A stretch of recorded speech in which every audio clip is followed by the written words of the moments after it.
Hippocrates had said that food is thy medicine, and I believe that to be true. It is true because plenty of people have transformed their health through diet changes.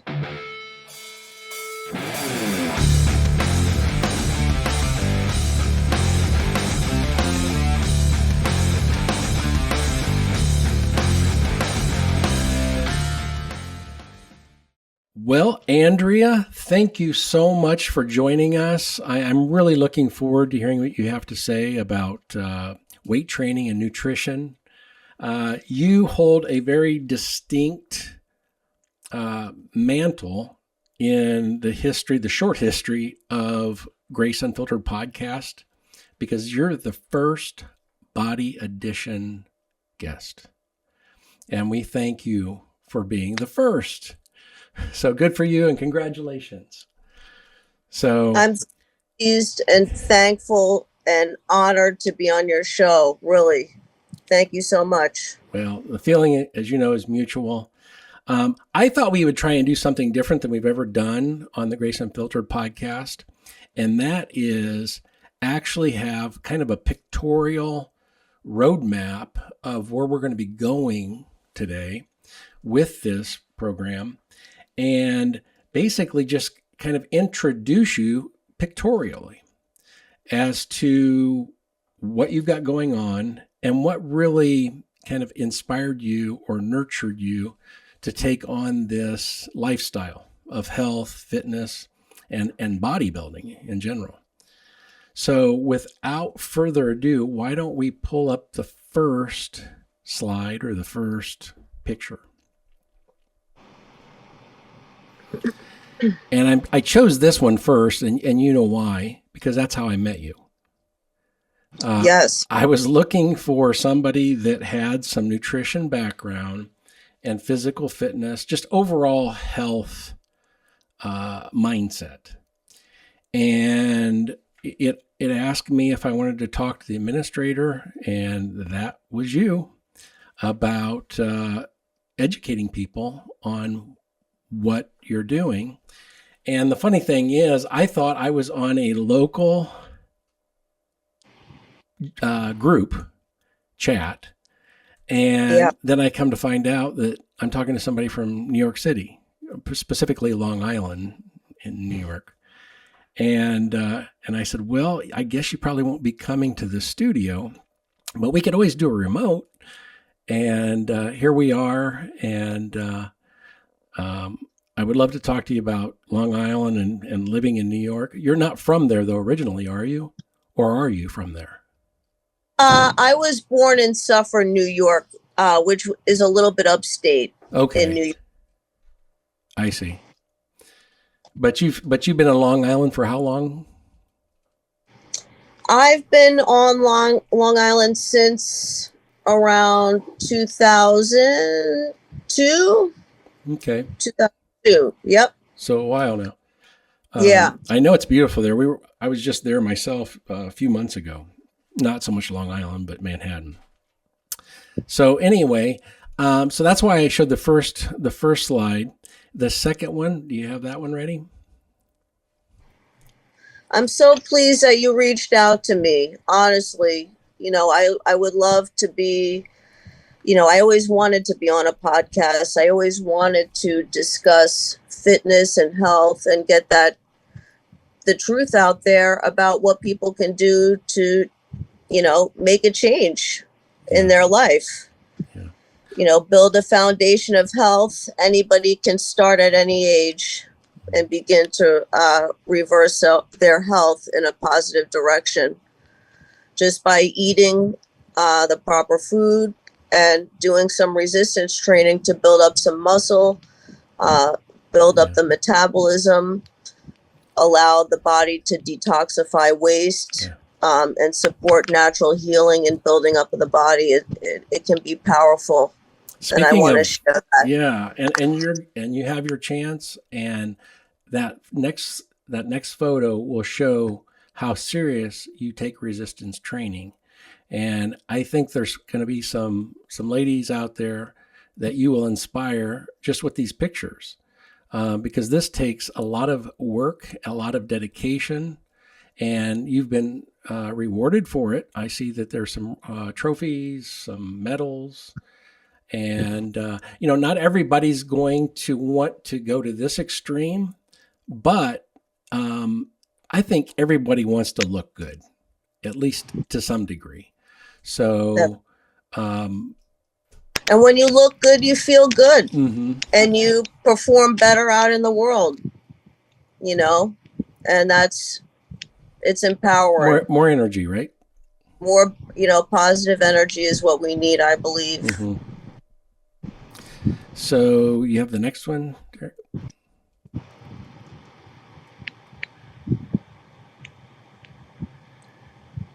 So this is what we were talking about. There is definitely work involved, and dedication and consistency. And there are some photos showing you're being dedicated and consistent, because it doesn't happen overnight. I mean, this is an accumulation of 13 years of work. It takes a long time, and I know what to do to build my body up in this way. And you can achieve different looks based on what your goals are. You don't have to look like me, but it's but some are going to want to, and health that you can build, and you can reverse your health metabolically through resistance training, and you can, come to a better state of mind as well, which is, powerful for people. Yeah. And just keeping it real, one of my whys, if you will, was being able to eliminate all this. Congratulations. Yeah. So, God bless. So maybe that's somebody else's motivation or inspiration. So 100%. Yeah. So there's a practical side to it all. And the way I think of what you're doing is there's more to the benefit of looking good, but also feeling good, and not have all these substances in your body that can really contribute to making your health go down quickly. And I know, talking with you, Andrea, that you are what's called a natural athlete. Yes. Which means you just eat good foods, and you might do supplements, but they're not, those steroids that we hear about. It's all clean, natural. 100%. So the next slide. So here's an example of, what most people are probably after is just looking good, wearing, clothes, and that's a practical example that I mentioned earlier. Next. And another example, or a few clothes or no clothes. I mean, people want to look good. So here's another motivation. Next. And then you learned very early on to be active. And that's a picture of you and your dad, I understand? Yeah. Me and my dad fishing.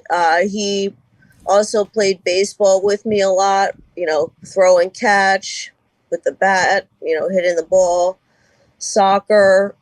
We were outside a lot, hiking around. And that's your mother? I loved it. I was a total nature girl, tomboy. And I remember you saying your mother was a chef, and you sent a picture of her with the chef hat, and she's in the middle of cooking there. Professional chef, personal chef. She did food photography. She's won awards as a chef. And I'm proud that I, grew up like that. My mom always cooked meals at home.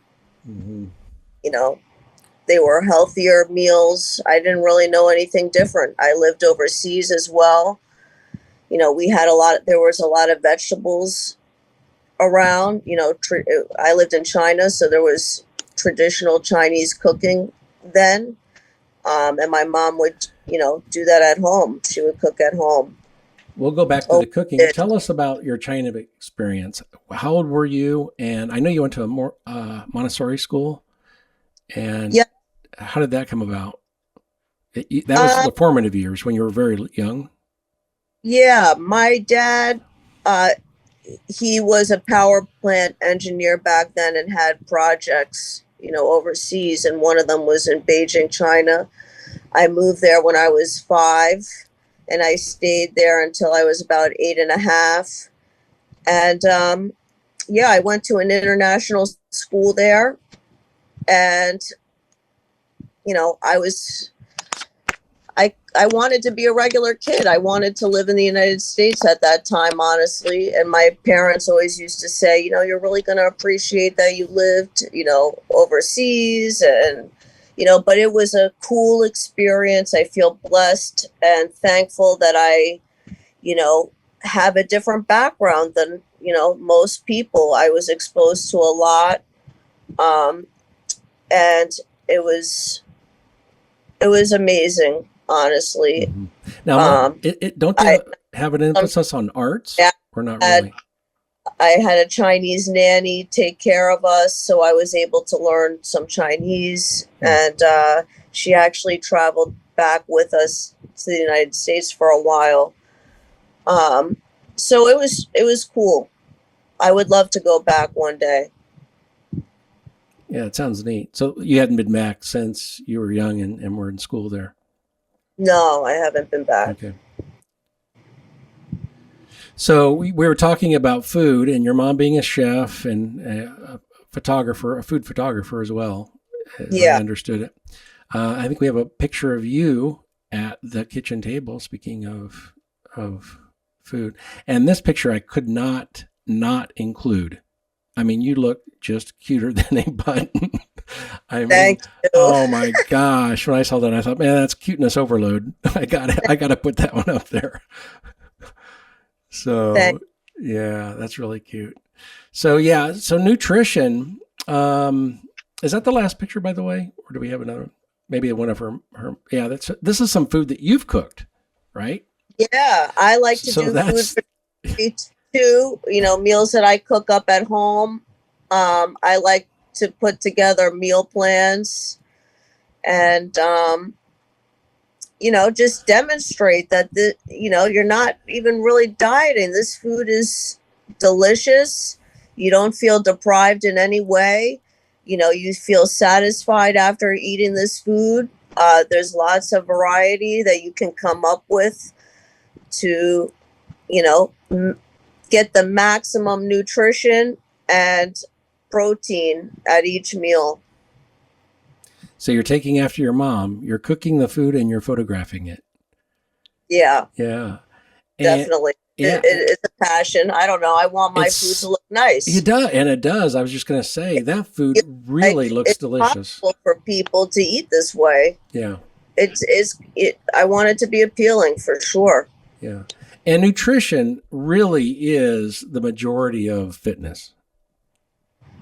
Even more than a lot of the physical activity, because if you don't get that right, you're going to be extremely frustrated. So not only do the two go hand in hand, nutrition's more important, wouldn't you say? I definitely think that it's a big, it's key. It really is a big key to the whole equation. You really can't neglect the food. I mean, there are people that are fit, and they want to, take things to the next level, but they can't because they don't eat enough. They're afraid to eat, a lot of women specifically, and they're under eating, and it's really holding them back. So I know a lot of people like that, I'm not talking about necessarily binge eating. I'm talking about even under eating. Yeah. And that's good. You need to be fueling your metabolism, right. And throughout the day, or else you're going to be feeling like junk. And you're not going to be able to perform your best. You're going to be tired. You're not going to be able to work out with the intensity that you need to make progress. So really, everybody should have a strategy for nutrition before they before they waste too much time going to the gym. Is that something that we would definitely agree on? Because you don't want to have so much effort into the gym until you know what you're putting in your body is going to receive it. And as you mentioned earlier, having that cellular health so that you can maximize your training. Because it's counterintuitive to eat a lot while you're working out. Yeah, I mean, I would eat a small meal maybe before I work out. Like I like to have a couple hard-boiled eggs maybe. But I save my meal for after I'm done with the gym. Yeah. So I know that I've heard you say food is medicine. And that's, 100%.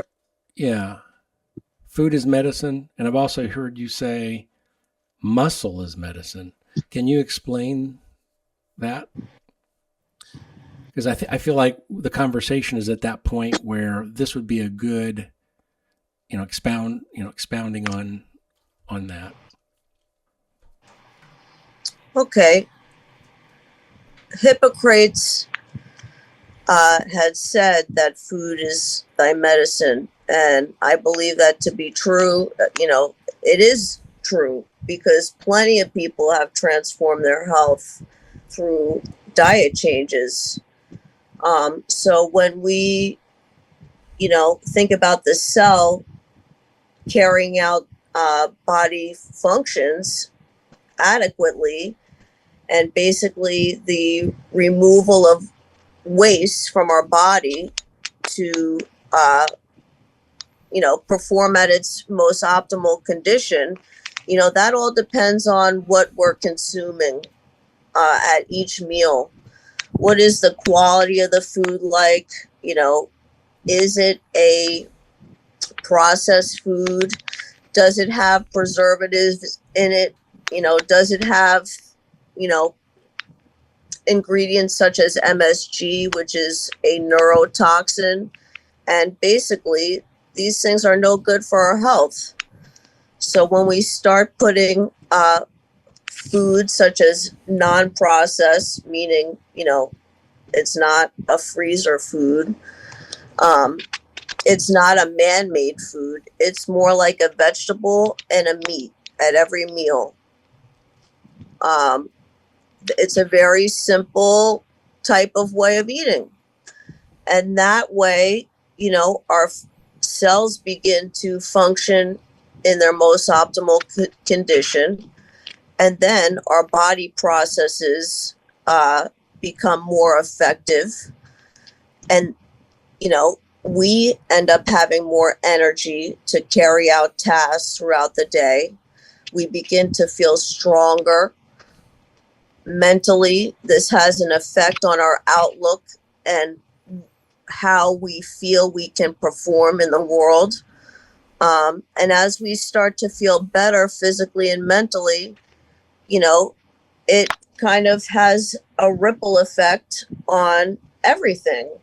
Your mental state and outlook, your sleep quality, how you're performing on a daily basis at work or engaging with your family. The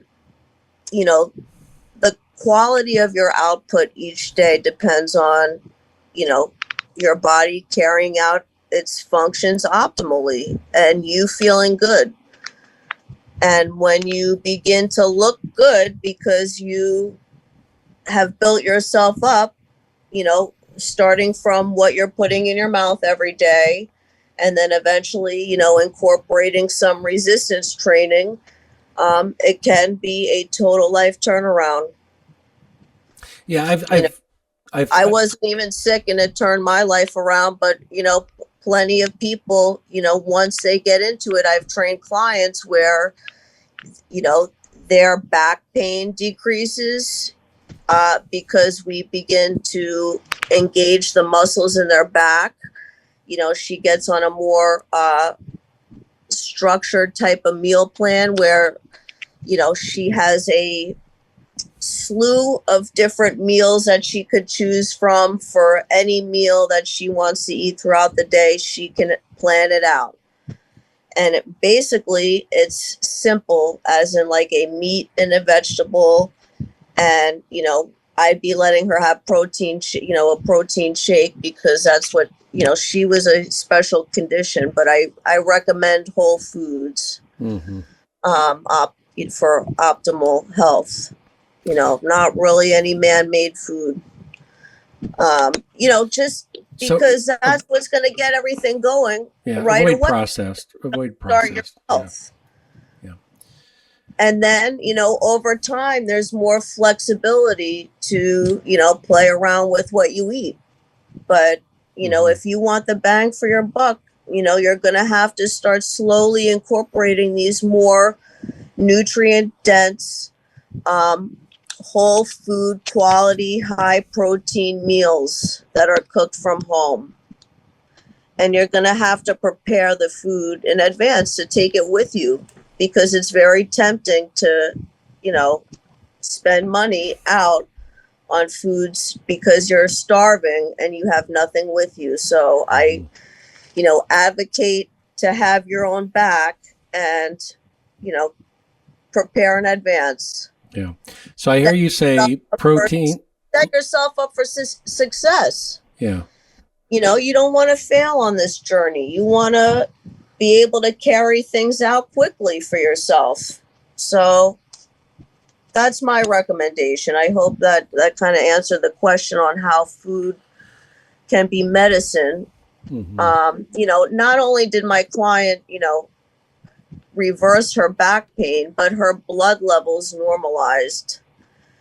She had some issues going on with her blood levels. I don't want to get specific, but anyway, she improved her health in a big way, where her, her doctors were praising her, her efforts. She had a nutritionist. She had done some weight loss surgery in the past, and, basically it wasn't really working out for her.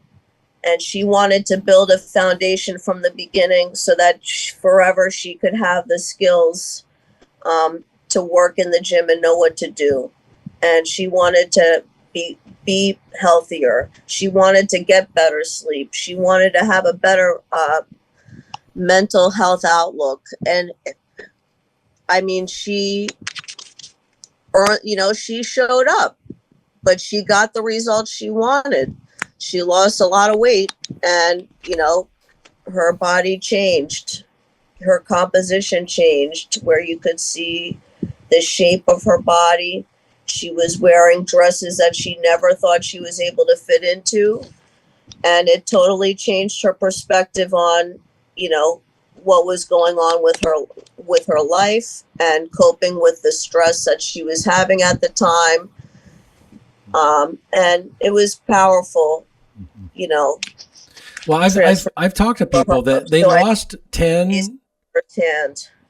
I think she's having trouble hearing me. Can you hear me now? I can hear you. Okay, good. Yeah, I've talked to people that have lost, 20 pounds, and that was the catalyst for going to that next step. So I would encourage, just based upon my observations, and you probably have had the same observations, Andrea, that somebody loses I would consider 20 pounds a significant amount of weight. Yeah. It's not something you accidentally do usually. That really can be a huge motivation or self-inspiration to go and take it to the next step. Mm-hmm. I was on a diet that gave me, and I don't know how this happened, but it gave me so much energy. It was related to keto, and I had so much energy. And for the first time in my life, I actually wanted to go to the gym. And I was in sports when I was in high school, mm-hmm. and I hated the gym then. I only did it because the coach made me. Yeah. But when I had this energy from this diet that I was on, I actually had so much energy that I had to expend it. And I wanted to go to the gym, and I've been going ever since, and it's lasted now almost 2 years. And I love that. so whatever, yes. So whatever it is, whatever works, you got to find, and I'm saying this to the audience, you got to find what it is that's going to add to your inspiration, add to your why. Because we all have a why, whether it's to eliminate medications, eliminate some of the weight, or have clothes fit better, or look good. Yep. And so that would be, my points. But people should want to be healthy from the inside out. And you mentioned the cellular health. That's where it's at as well. That gives that energy, and it makes the body operate and lose weight the way it's supposed to. Mm-hmm. So, yeah. Is there anything else that you would like to get across that maybe we haven't? The power of active lifestyle as an influence to others. It's like my parents displayed this type of life where we were active. I was involved in sports. They worked out, in a disciplined manner throughout my life. And, it really ingrained in me the foundation of fitness and health, that it can always be there for you. And, so it was a big influence on me. And I think as parents, it's a responsibility that we have to build ourselves up to be strong, and also show that to our kids, that we are living a healthy lifestyle. We're physically active. We can be strong. We take our nutritional health as a priority, and cooking at home. So I just want that to be,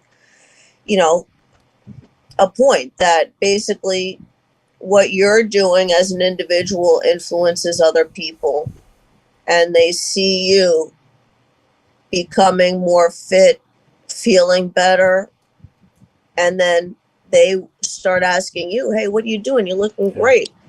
What's going on with you? I've lost 20 pounds. I'm not on that medicine anymore. I'm feeling better. And then that gets the wheels turning in their head, that they want to make a change. So that's also another example of this ripple effect that you can have as an individual. Once you start to change yourself and feel better, well, maybe your children are going to see you and they're going to want to be more active, or say, hey, I want to get to the gym with you one day. Or your friend might want to make a change one day in the way that she's eating, or, clean up. Yeah. What would you say to people that are saying, eating whole foods and preparing home cooked meals would be great, but, I'm a single mother, or I'm just busy in general. I don't have time for that. How would you respond to somebody that's thinking that? I would say your will isn't strong enough. You don't want it bad enough. Only because, I'm a mom of a 6 and a 4-year-old. They're both girls. And, basically, I don't really want to say this, but I average like 4 hours of sleep a night. Wow. So there have been plenty of times when I'm waking up. And you have plenty of energy? At 5 a.m. And you know what? I've thawed out a package of chicken thighs, and I'm popping that thing in the oven. And while I take a shower, that thing is cooking. All right. So that I got a full, platter of chicken to take with me to work.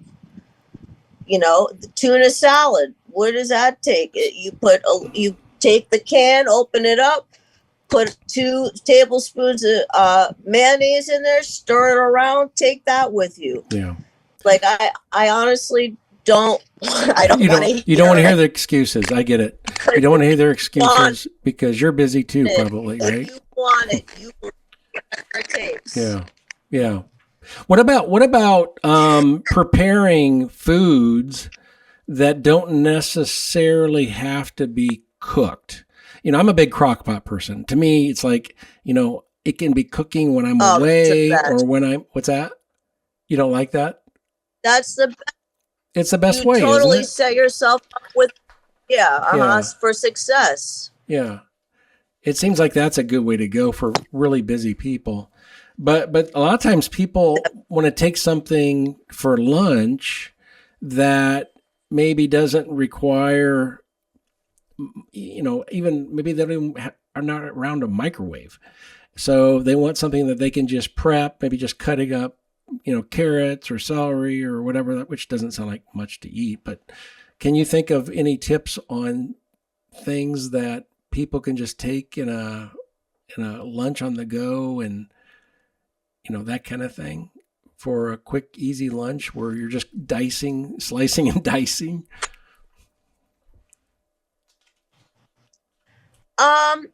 Well, I always like hard-boiled eggs on the go. That's really my go-to, popping those. I mean, even egg muffins, basically, you're preparing a tiny omelet in these cupcake muffins with veggies in it. You could put a little cheese. You could put a little bacon in it. Take those to nibble on throughout the day. There are prepackaged salad mixes of all types that you can, you just pour it out, basically. You can, like I said, you have chicken made from the night before, a piece of steak, cut that up, add it with the salad. I find leftovers from the night before, the day before, to be very useful. You're purposely cooking extra food so that you have, extra stuff for the next day that you could take with you. Have you ever thought about... think about taco meat. Yeah. You could take that for lunch. You have chips, I like blue corn chips. You could put those, with the taco meat and have that as something. A taco salad. Have you ever thought of taking those pictures of food or those dishes that you made and putting recipes next to them and making a cookbook? I have everything ready to go if I wanted to do that. Oh. I would love to do that. I have meal plans that are set and ready to go for people. But I would love to do a book. Well, that's certainly an important part of the plan for sure. So it's worth kicking that idea around for sure. Yeah, I mean, basically, I'm not really even adding any seasonings to what I'm cooking. It's the chopped meat, and I say it, on the description of the food, chopped meat, sauteed onion pepper, mixed with chopped meat, whatever, a little cheese, lettuce, tomato salsa, tomato fresca, with some lime juice. So it's all, it's not anything that comes in a packet even. So it's really, you're basically taking foods that taste well together. They complement each other. Yeah. And that's the seasoning. Mm-hmm. Is that what I'm hearing? Yes. Yeah. I add a little salt and pepper to things. Mm-hmm. And that's it. Sea salt. Yeah. I like Himalayan sea salt, the pink sea salt, but. Well, that would make a great cookbook, because you're just basically using food to season with that tastes good together. Absolutely. I like that. Yeah. Yeah. So I know you notice you didn't mention desserts at all. So for people with a sweet tooth, want to, I don't want to engage that too much because it's like a catalyst for that, feeling that you need that type of food. Mm-hmm. Because once you start getting out of the habit of eating that kind of food, then it's not desirable as much. Mm-hmm. And then when you're away from it, you're kind of like saying to yourself, well, if I start making these choices, it's going to set me back and I'm going to start getting that sweet tooth again. And then I'm going to have a hard time stopping. It really is addictive. Sugar is addictive. Have struggled with, throughout my whole, bodybuilding career. Yeah. You're right.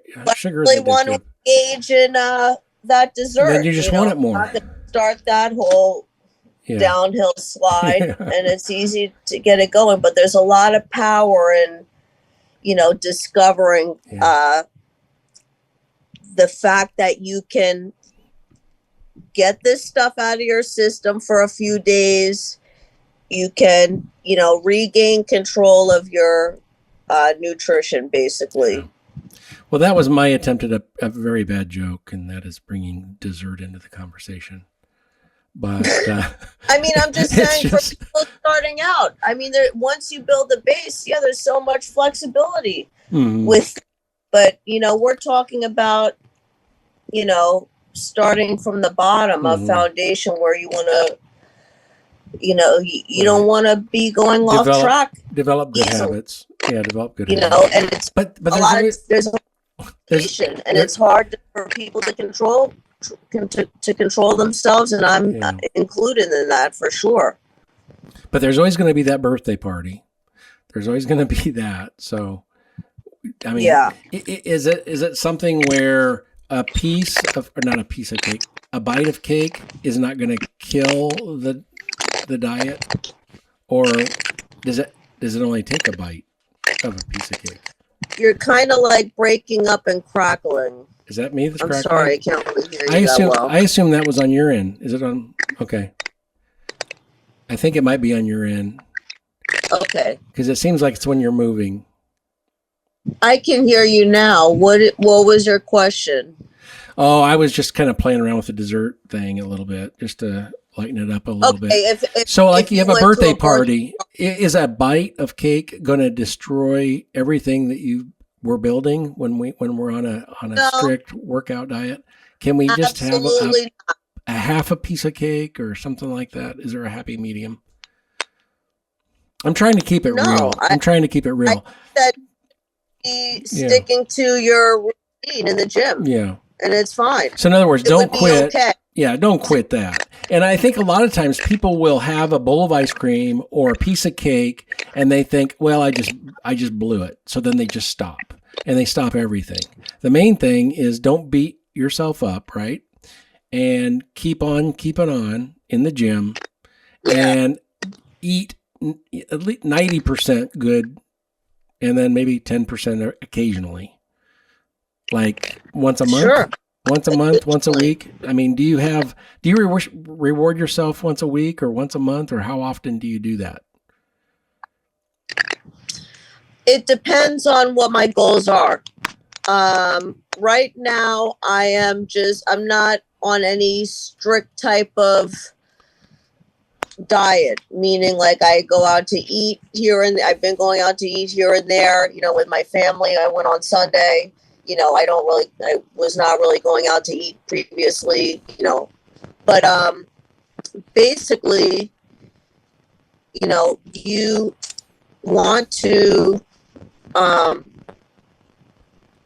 stay consistent with it so that, you're just, okay, I'm sorry. You were talking about my goal. Well, it depends I'm just saying how I'm eating and if I take in these carb loads here and there. Yeah. I mean, do you reward yourself? Do you ever reward yourself? That's really what I'm saying, with something that you love, whether it's cake, whether it's a piece of pie or a half a piece of pie or a half piece of cake or a half a bowl of ice cream. Do you have something that you reward yourself with after, being very consistent, like 90% of the time.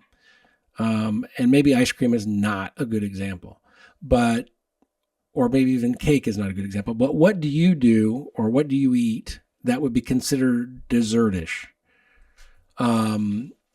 Because there are birthday parties, because there are things that are around social situations where somebody wants to get a dessert or something.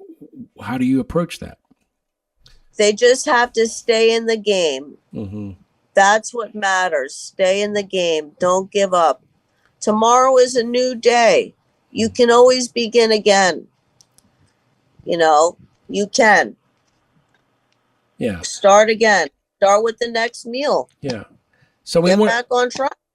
Yeah, and that's the whole point. We want to give something for people to be inspired by, but we also want people to not quit and give up once they are inspired. Yeah. Once they know what their why is and why they want to build muscle or lose weight or both.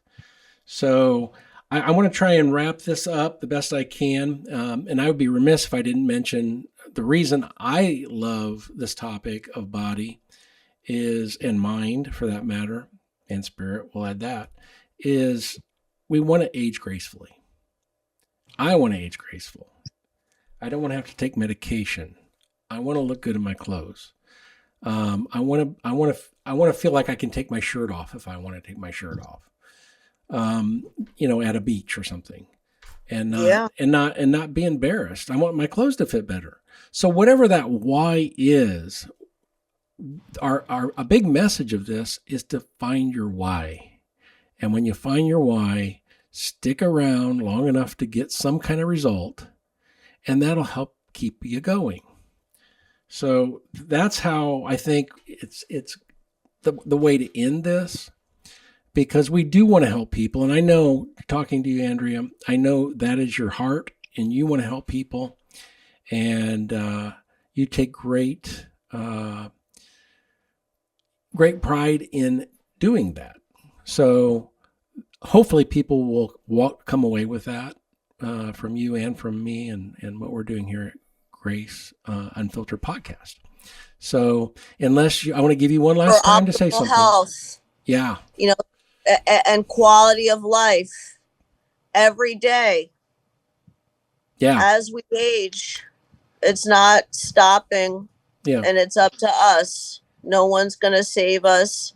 It's just a matter of starting. And that's the hardest part, or getting back into it again. And, staying in the routine. Even if you fall off, get back on. There's tomorrow. Don't give up, because it adds up. I used to cross out days on the calendar of days that, I would go to the gym and days I would not. And then eventually I would see that there's more X's on the calendar, than days that there weren't. And, my life changed radically, and many other clients have seen changes too. I encourage anyone at any level, to begin a fitness journey and, changing their nutrition to support cellular health, optimal cellular health, so that they, feel better. Yeah. And that could be a podcast right there in and of itself, is cellular health, because that's where it really starts. So, but we have a good overview today of body, and I'm so thankful you were the first guest for that body edition. So thank you so much. And we'll talk again soon, off camera. An honor. Thank you for having me. Thanks again. Bye-bye. Bye-bye.